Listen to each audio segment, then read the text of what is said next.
Pour la 4e édition du Forum Pulvé, des tests de matériel de pulvérisation ont été réalisés en juillet dernier sur la commune de Juillac-le-Coq. Les enjeux de la filière viticole sont nombreux.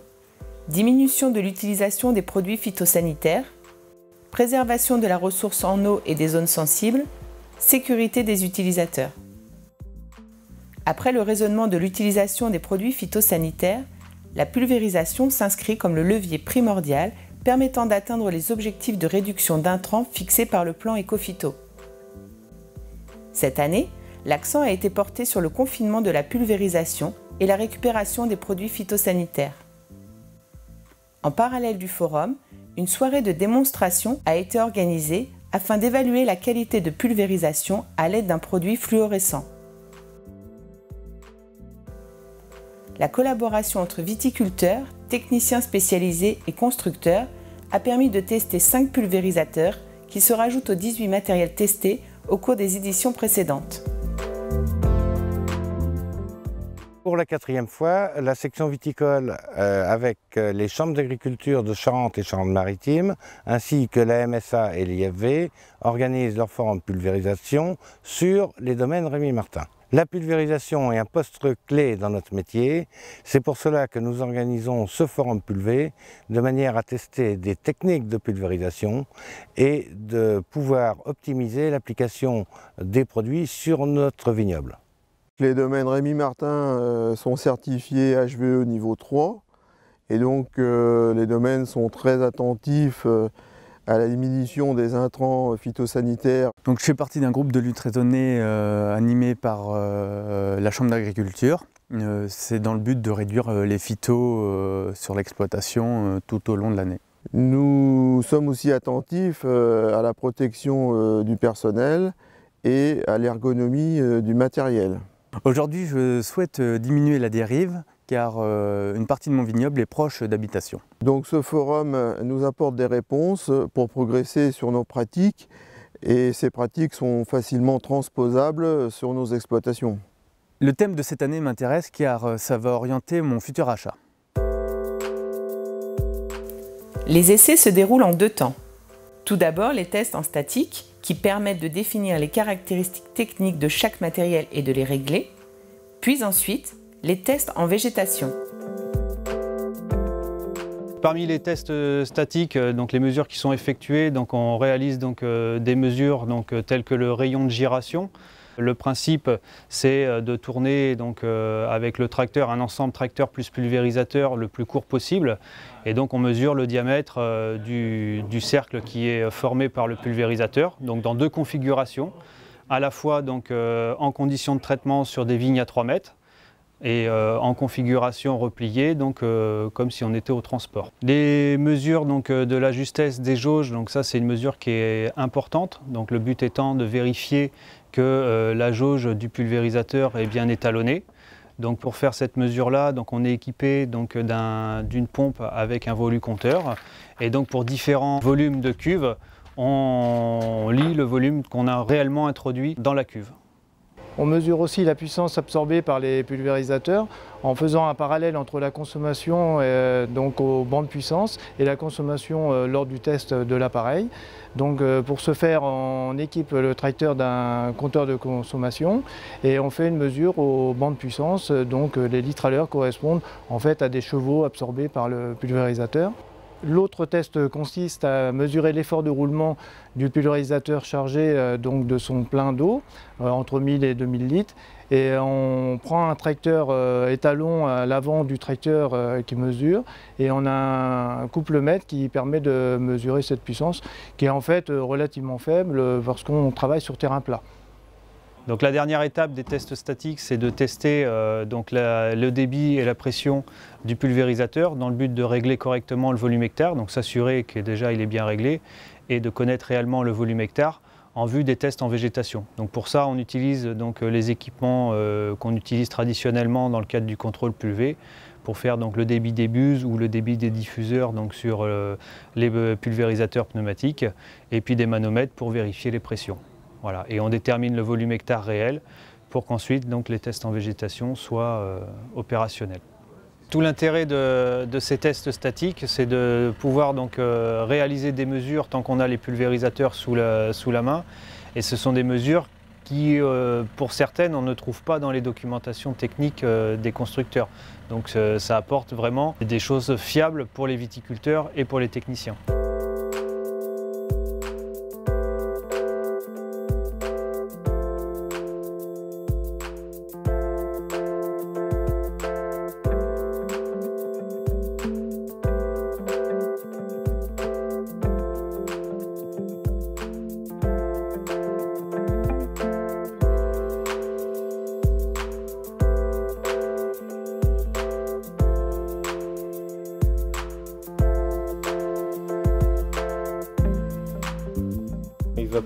A recupero. Le pulvérisateur est un pulvérisateur à récupération Per rispettare l'ambiente afin de respecter l'environnement e per migliorare la qualità del trattamento. et pour améliorer la qualité du traitement.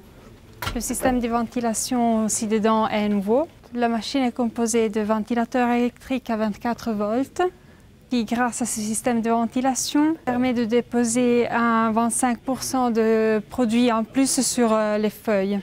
La chose est positive parce que le traitement est amélioré ainsi que la qualité de phytosanitaire.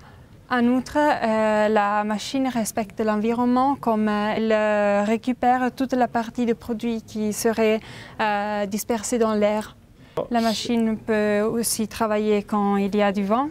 C'est un problème de dispersion de produits dans l'air et le dépôt est aussi bon sur les plantes. Ce système de ventilation nous permet aussi d'économiser sur le gasoil. Et en travaillant en 2 rangs, la machine absorbe seulement 15 chevaux de puissance. Les parties de la machine, comme on a déjà dit, sont constituées par des matériels anti-corrosion par rapport aux produits utilisés. On a parlé d'acier inox et de fibres de verre. La machine a été construite de façon à être simple et pratique à utiliser. En même temps, elle est aussi forte, puissante et robuste. Si l'opérateur, par accident, va sur les plantes ou sur autre chose, la machine se plie et donc elle ne s'abîme pas.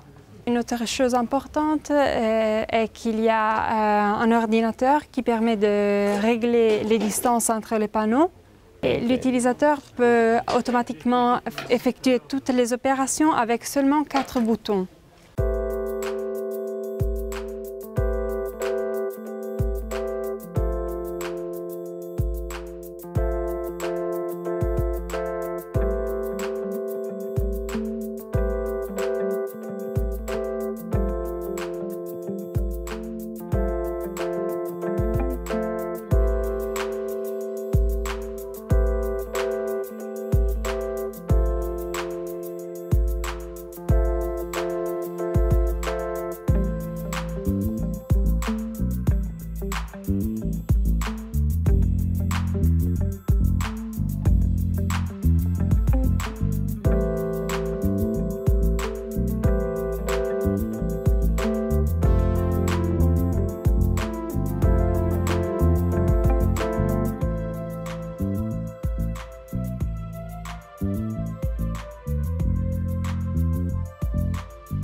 Donc aujourd'hui, on a amené un appareil avec une contenance de 600 litres, panneau récupérateur, 2 rangs complets, donc sur un système pneumatique. On a 6 sorties par panneau. Les panneaux sont réglables dans à peu près tous les sens, hauteur, largeur, épaisseur de rang de vigne. C'est un appareil, tout ce qui est châssis est galvanisé, une pompe piston membrane 70 litres. On a multiples possibilités au niveau des options. Aujourd'hui, tous les mouvements sont hydrauliques à commande en cabine, ainsi que la pulvérisation, commande en cabine. On a un appareil avec un manomètre de diamètre 100 à échelle dilatée. On peut avoir des débits de traitement qui sont relativement très bas avec de la récupération entre le début et fin de saison qui varie entre 60 et 15% pour la fin de saison éventuellement. Ces appareils qui sont relativement simples de conception, faciles d'entretien, La particularité de ces panneaux, c'est des panneaux polyéthylène, donc des panneaux très légers et inox. Et en plus d'avoir 2 panneaux, on a une main sur la partie supérieure de façon à pouvoir travailler sur les vignes qui sont relativement larges, d'avoir une meilleure pénétration dans la vigne par le dessus. Étant donné que l'on récupère, ça n'a pas forcément d'incidence. Après, donc, tous les réglages des panneaux sont indépendants droite et gauche. On va sur des grands écartements et très faibles, de façon à pouvoir travailler sur beaucoup de types de vignes. On a une turbine centrifuge qui sort un volume d'air relativement important. Et après, on a un système d'attelage qui est relativement innovant, étant donné qu'on va sur des nouvelles normes d'attelage. Donc on a un timon qui passe sous la cellule de pulvérisation attelée au crochet d'attelage du tracteur avec une articulation à l'arrière, ce qui fait que la partie cuve suit l'autre ensemble sans problème. On rentre et on sort du rang sans s'occuper de la cuve et de manœuvres en bout de champ. Donc l'intérêt d'avoir ça, la cellule sur le relevage du tracteur, pour sortir des rangs et rentrer, enfiler les rangs, c'est beaucoup plus facile que sur un appareil qui est sur roue. En termes de manœuvre, on gagne un temps phénoménal et on est sur des appareils en termes de panneaux qui sont au plus près du tracteur, donc plus facile à manœuvrer. La cuve suit toute seule derrière, de toute façon on ne s'en occupe pas.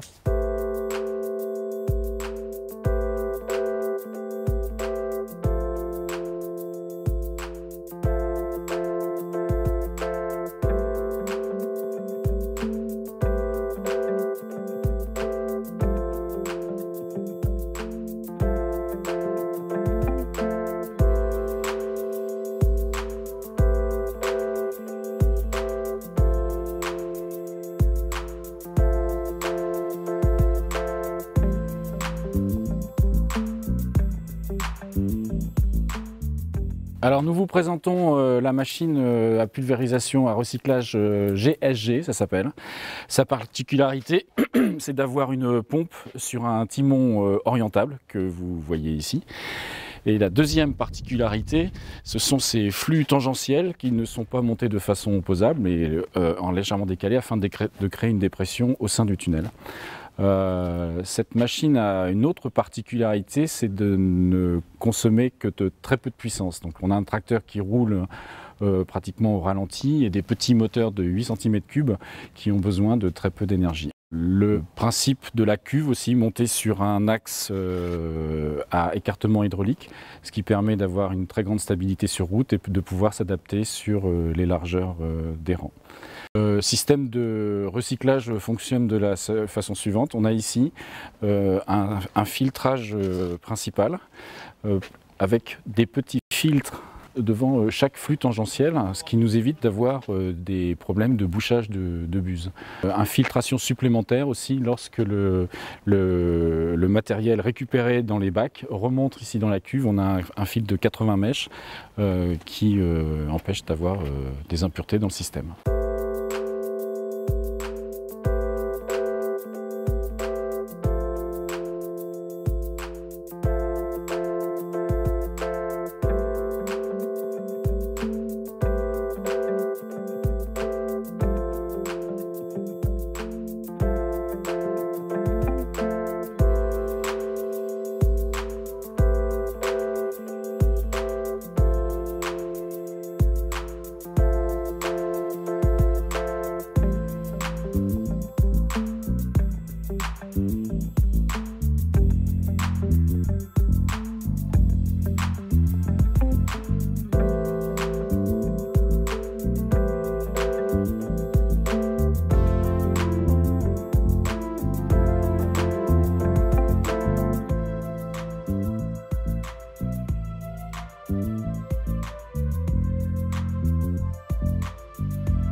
Cet appareil est constitué d'une base commune à tous nos pulvérisateurs, c'est-à-dire un châssis mécano-soudé qui peut recevoir par exemple un essieu-bogie et un standard, un attelage articulé, mais surtout au niveau de la cuve des éléments clipsés, comme la cuve lave-main ici et la réserve d'eau claire de 10% du volume total à l'arrière.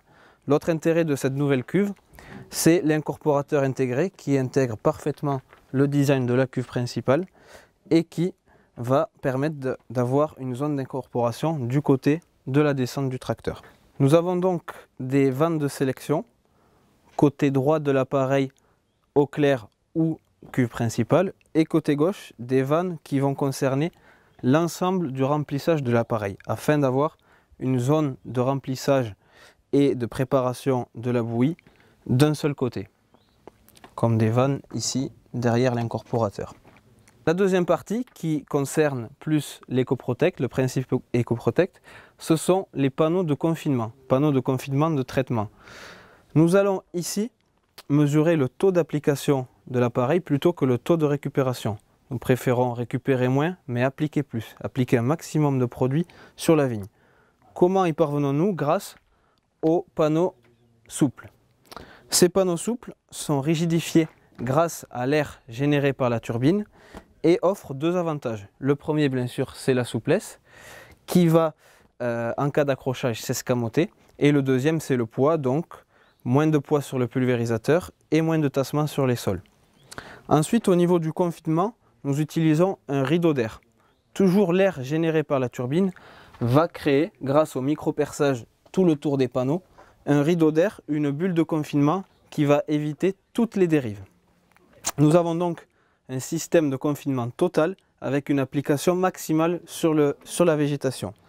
Et bien sûr, ces panneaux récupèrent également l'excédent de produit, la dérive qui devrait normalement partir en l'air, mais qui va être réinjectée directement dans la cuve principale grâce aux pompes de récupération qui pompent directement le produit au fond des panneaux.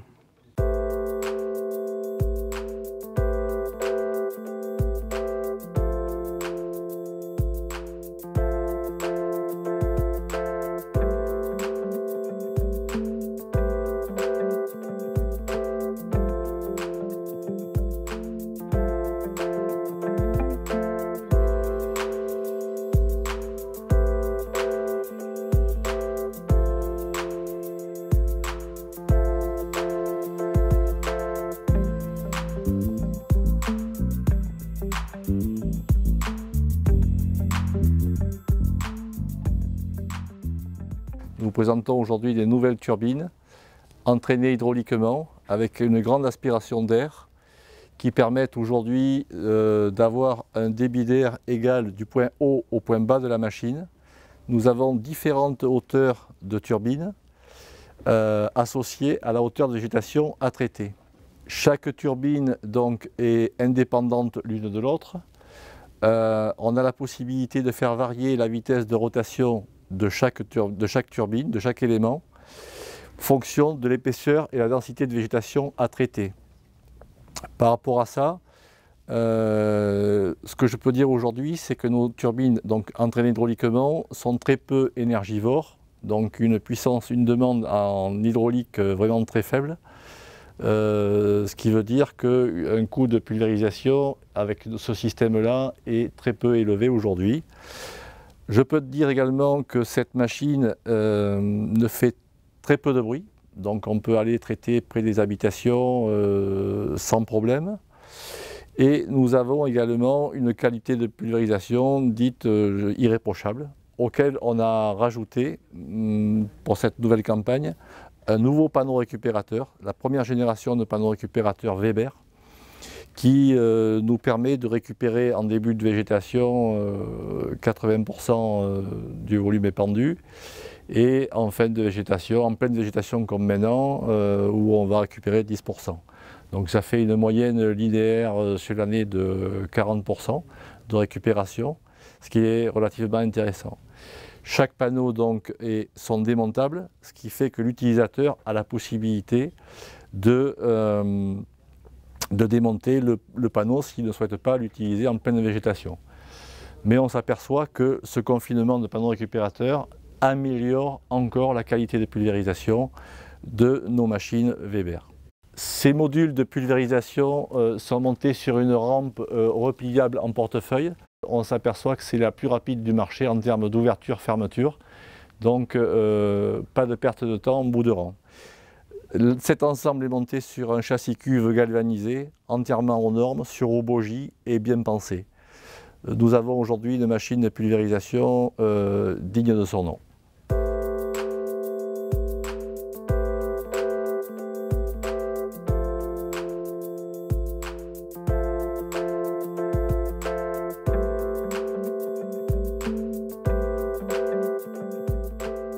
Pour la deuxième étape, chaque appareil de pulvérisation est testé en conditions réelles sur 2 modes de conduite charentais, arcure haute et traditionnel attaché à plat. Ces tests en végétation permettent de contrôler la qualité de pulvérisation. Pour évaluer la qualité de pulvérisation au vignoble, on incorpore de la cuve de pulvérisateur en colorant alimentaire et ensuite, sur chacun des 2 modes de conduite qui sont testés, on équipe ces vignes de capteurs, donc sur le bas, le milieu et le haut de la végétation, à l'extérieur et à l'intérieur, afin de mesurer les dépôts qui vont arriver sur ces feuilles. Pour les grappes, on utilise des fausses grappes en plastique de ce type-là, qui vont simuler des grains. On va pouvoir doser la quantité de colorant qui va se déposer sur ces grappes. À différence des papiers hydrosensibles, c'est bien un dosage qui est quantitatif ici, avec une certaine lourdeur, puisque pour chaque pulvérisateur qui est testé, on utilise 560 capteurs. Une fois que le pulvé est passé, ces collecteurs sont récupérés, puis découpés en 2, afin de mesurer la quantité de bouillie qui se dépose sur les faces supérieures des feuilles et sur les faces inférieures de feuilles. Donc on les met chacun dans des pots correspondants, et au laboratoire, les analyses seront faites, donc on rajoutera de l'eau dans chacun des pots, un volume connu d'eau, et le colorant qui sera déposé sur les collecteurs sera remis en solution et on mesure au spectrophotomètre la quantité de bouillie qui s'est déposée donc sur chacun de ces capteurs. Au niveau du sol, on estime les pertes qui arrivent dans l'interrang grâce à des bâches qui sont positionnées de part et d'autre des rangs. On connaît la surface foliaire développée par la vigne puisqu'on l'a mesurée et donc on va pouvoir mesurer la quantité de bouillie interceptée par la vigne. Et par ailleurs, on fait une mesure du taux de récupération effectué par chaque matériel pour connaître cette mesure. Et au final, on arrive à sortir un bilan de masse pour connaître, pour savoir où va se positionner la bouillie qui sort du pulvé dans les différents compartiments, c'est-à-dire au niveau du sol, dans la végétation, en mesurant la répartition sur les différentes faces de feuilles, sur le bas, le milieu et le haut de la bouillie de la végétation, et quelle est la quantité de bouillie qui est récupérée par chacun des matériels.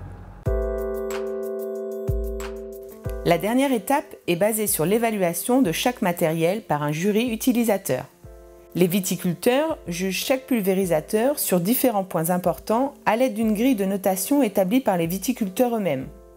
Alors la nouveauté du Forum Pulvé cette année, c'est une demande sur la mesure de bruit à proximité du chantier de traitement. Alors cette mesure de bruit, elle est intégrée à une notation que l'on fait plus sur l'aspect utilisation du pulvérisateur. On a quatre chapitres. Une présentation globale du pulvérisateur où on regarde l'aspect sécurité routière, l'aspect notice d'utilisation. Un deuxième chapitre sur l'utilisation du matériel. On regarde entre autres l'incorporation du produit au niveau du pulvérisateur. Un autre chapitre sur l'entretien du matériel. Et le dernier chapitre sur le nettoyage. Donc voilà, on fait une notation sur ces 4 critères-là, d'où on ressort des points à améliorer et des points forts. Donc voilà, l'intérêt c'est qu'on peut échanger avec les constructeurs au cours du forum Pulvé pour essayer qu'ils intègrent ça dès la conception de leur matériel. Retrouvez l'ensemble de ces résultats dans un bulletin technique, dossier spécial Forum Pulvé, publié prochainement par vos chambres d'agriculture ainsi que sur leur site internet.